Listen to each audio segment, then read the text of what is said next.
শিশুকালে পুতুল বিয়ে মানি না। এখন আমি অবুঝ শিশু নই, এখন আমি বড় হয়েছি। আমার ভূত ভবিষ্যৎ ভালো মন্দ বোঝার ক্ষমতা হয়েছে। কিন্তু তাই বলে বৌমাকে তো তুমি ফেলে দিতে পারো না।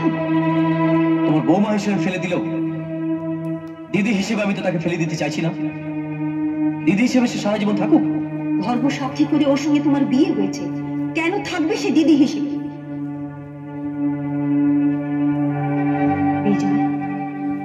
এত অধর্ম ভগবান সইবেন না বাবা। আমি তোমার গর্ভধারিণী মা। আমার দিব্যি রইল, বৌমার ঘরে গিয়ে মায়ের আদেশ পালন করো বাবা। বেশ, শত অনিচ্ছা থাকা সত্ত্বেও জীবনে প্রথম মায়ের আদেশ পালন করে আমি আমার ধর্ম রক্ষা করছি। কিন্তু ভবিষ্যতে নিজের খেয়াল খুশি মতো আমি আমার কর্ম করে যাব, কথাটা যেন মনে থাকে। পারিষদ বর্গ, আজ একটা জরুরি প্রয়োজনে এর আজ সবাই আমি সবাইকে ডেকে পাঠিয়েছি। আজ থেকে 18 বছর আগে তৎকালীন মন্ত্রীর কন্যা রূপবানের সঙ্গে আমার নাকি এক পুতুল খেলার বিয়ে হয়েছে। এখন আপনারাই বলুন, যে নারী নাকি আমার চেয়ে এক যুগের বয়স জ্যেষ্ঠা, সেই নারীকে স্ত্রী রূপে গ্রহণ করে আমার মতন একজন পরিপূর্ণ যুবরাজ সুখী হতে পারে কি? আজ আপনাদের সাধারণ বিবেক খাটিয়ে আমার এই প্রশ্নের উত্তর দিন। অপরাধ মার্জনীয় মহারাজ, আপনার কথিত এই পুতুল খেলার বিয়েতে আমিও উপস্থিত ছিলাম।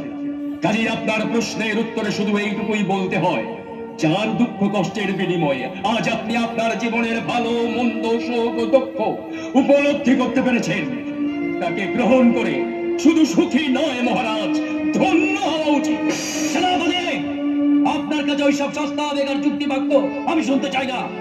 আমার আদেশ, আগামীকাল সূর্যাস্তের পূর্বে ওই অপয়া অনুত্তরের রূপবানকে আমার রাজ্য থেকে বের করে দেবেন। এটাই রাজ আদেশ। মহারানী, ক্ষমতা হাতে পেয়ে তোমার পুত্র বিজয়ের মাথা খারাপ হয়ে গেছে। সেনাপতি, আপনি আদেশ কখনো পালন করবেন না।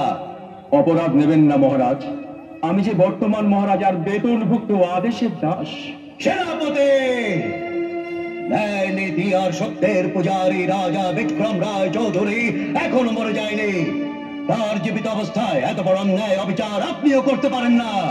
মহারাজ, আপনার চোখের সামনে যে স্ত্রী স্বামীর জন্য নিজের জীবনকে বিপন্ন করে দিয়ে এত কিছু করতে পারলো, সেই সতী সাধ্যের প্রতি রূপবানকে আজ ওই অকৃতজ্ঞ পাষণ্ড রাজার আদেশে রাজ্য থেকে বের করে দেবেন? এত বড় বিচার যে ভগবান সইবে না সেনাপতি। মহারাজ, আজ আমি আপনার কাছে এই বংশ আর এই রাজ্যের একজন শুভাকাঙ্ক্ষী হিসাবে অনুরোধ করছি, মা রূপবানের পরিবর্তে ওই অযোগ্য রাজা বিজয়কে বন্দী করে দেবী রূপবানকে রক্ষা করুন। আপনি আমাকে উভয় সংকটে ফেললেন মহারাজ। আপনি আমাকে সাহায্য করুন সেনাপতি। বিজয়কে কেন্দ্র করে এই পরিবারে অনেক ঘটনাই ঘটে গেছে। আজ আবার নতুন করে কোনো ঘটনার সূত্রপাত হোক আমি চাই না, চাই না।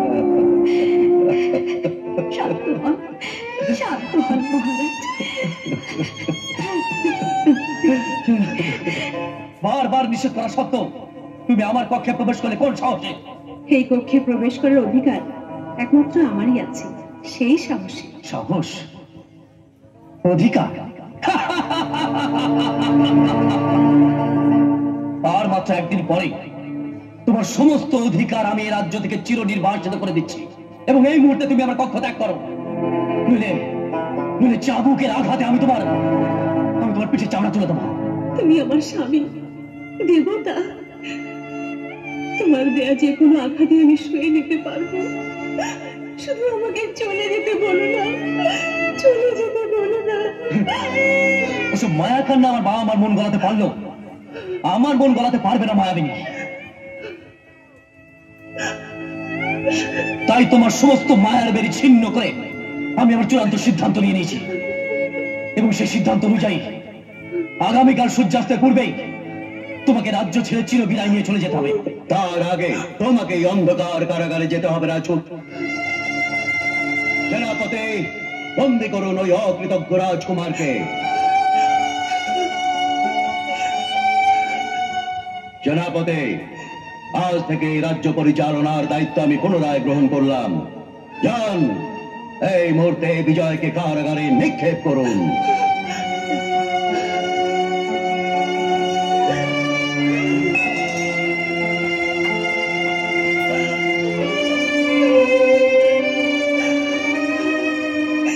কি বললেন বাবা? হাজার হলো সে আমার স্বামী, আমার দেবতা। আমিও বড় সাহস করে আমার একমাত্র আদরের পুত্রকে রাজ্যভার বুঝিয়ে দিয়ে একটু শান্তিতে বিশ্রাম নিতে চেয়েছিলাম, কিন্তু আমার ভাগ্যটা সইল না। তাই তো আজ আমি একজন পাষাণ পিতা হতে বাধ্য হয়েছি। মা,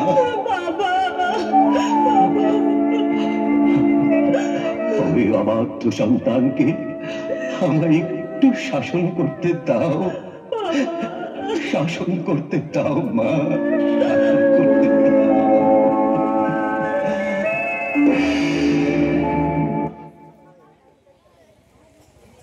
তোমার জন্য খাবার নিয়ে এসেছি, খেয়ে নাও। আমার চোখের সামনে থেকে তুমি সরে যাও। চাল খাটিয়ে বন্দি করে ভেবেছো তুমি আমাকে পাবে? না, কখনো না, কখনো না। এটা সত্য নয় রাজকুমার। ঠিক আছে, আমি নিজে তোমাকে মুক্ত করে দিচ্ছি, তবু তুমি আমাকে এই ব্যাপারে মিথ্যে দোষারোপ করো না।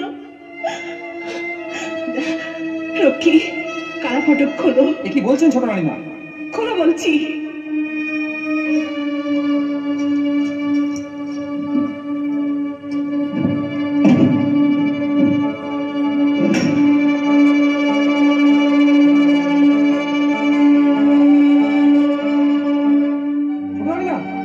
বাইরে থেকে চলে গেলেন যে? ওকে বাধা দিও না ভাই, ওর মন যেখানে চায় সেখানে যেতে দাও। সেনাপতি মহারাজ, বিজয়কে যেখানে পান সেখান থেকেই পুনরায় বন্দী করে নিয়ে আসুন, এ আমার আদেশ। যথা আদেশ মহারাজ।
বিজয়,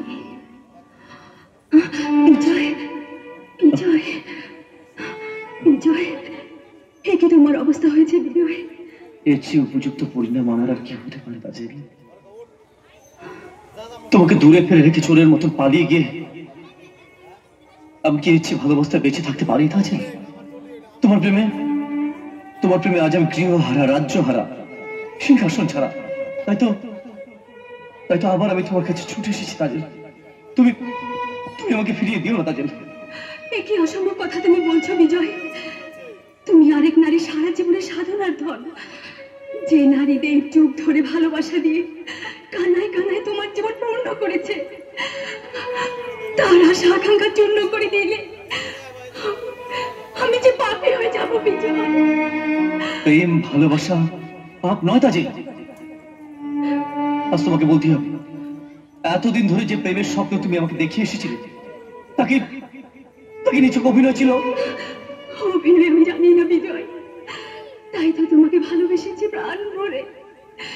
কিন্তু যেদিন জানলাম তুমি রূপানের প্রেমিক, তার জীবন মরণের সাথে, তার স্বামী, তখন তার অভিনয় করে বলতে পারি না বিজয় যে ছেঁড়া কাপড়ের মতো তুমি রূপানকে ছুঁড়ে ফেলে দাও। তুমি আমাকে ভুল বুঝছো তাজেল। এ হয় না। রূপান আমার ধাত্রী হতে পারে, কিন্তু স্ত্রী হতে পারে না। আমি তোমাকে নিয়ে দেশান্তরী হব, এ রাজ্য ছেড়ে চলে যাবো। কিন্তু এ হয় না বিজয়, এত বড় অধর্ম ভগবান সইবেন না। এটা অধর্ম নয় তাজেল, অধর্ম নয়। পবিত্র প্রেমে যদি কোনো ধর্মের বাধা না থাকে তাহলে সেই প্রেমে মিলনে কেন বাধা থাকবে? হাত দেরি করলাম, প্রেমের এই ডাকে সাড়া দিয়ে তুই প্রেমকে সার্থক করো। হ্যাঁ তাজেল, চলো আমরা এক্ষুনি রাজ্য ত্যাগ করি। চলো তাজেল, চলো। কি হয়েছে মা, এত উদ্ভ্রান্ত কেন? বারবার তুমি আমায় আর কত পরীক্ষা করবে বাবা? কি আমার অপরাধ? আমার জীবন থেকে তোমার এই পরীক্ষার পালা শেষ হবে না। তোর পরীক্ষা প্রায় শেষ মা। তুই পবিত্র রমণী, তোর ধৈর্য আছে, সহিষ্ণুতা আছে। ভগবানের কৃপায় এই পরীক্ষায় তুই জয়ী হবি। আমি জয়ী হয়ে কি করব বাবা? যদিও স্বামীকে পাই, সে আমাকে গ্রহণ করবে না। আমি নাকি অসুন্দরী, বয়োবৃদ্ধা। কেমন করে আমার স্বামীর কাছে আমি প্রিয় হব? বলুন বাবা, বলুন বাবা। শোন মা, আজ তুই ওই শিব মন্দিরে গিয়ে প্রার্থনা করবি। দেখবি ভগবানের কৃপায় তুই তোর সমস্ত হারানো সম্পদ ফিরে পাবি। এই মুহূর্তে গিয়ে আগে তোর ওই বিপদগামী স্বামীর পথ রোধ কর। সে ওই জঙ্গলের পথ ধরে গোবিন্দরাজ নন্দিনী তাজেলকে নিয়ে এই রাজ্য থেকে পালিয়ে যাচ্ছে। যা তাকে ফেরা। বোম শঙ্কর, বোম বলে না।